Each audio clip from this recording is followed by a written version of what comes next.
Now, hopefully there's no fatalities. That, obviously that's the first thing. But the second thing is going to be the cleanup. And like you were talking about, Joe, you think about East Palestine, I know it's a different circumstance when you're talking about water, but this is something where it could have a similarity effect on it where, these people in that town could be seeing the effects of this for years to come. Well, Bill, to that point, right, there is the immediate health risk, right? There is the long tail threat of a health risk. Maybe this is better, maybe it's worse, but there's also just the perception, right? The reality is that people don't want to buy homes in the shadow of chemical disasters. And so talk to us a little bit about that from the liability standpoint, but also the stigma of getting people, one, to trust they can return to their home safely, and then the long-term economic impact on these communities in the aftermath.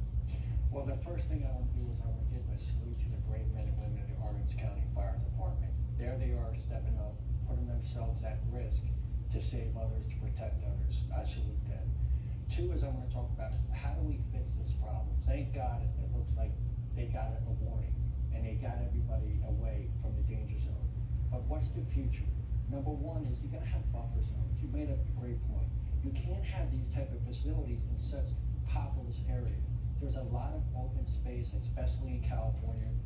And here's another thing. If you're going to have these facilities in high populated density zones, you got to have more inspections. Your inspections have to be top repeated so you can catch these early on. That's the only way you're going to get people to feel safe and comfortable in those type of environments. And the most recent safety violation that they were cited for was not keeping records well.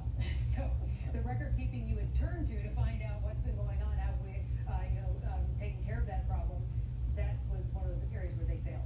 Yeah, the law firms are going to have a field day with this when it comes to it. Hopefully, again, everything will be all right, but at the end of the day, we don't know what's going to really happen because they know that there is going to be at least a leak, if not worse. All right, David Kelly and Bill Brown, thank you. Coming up, if you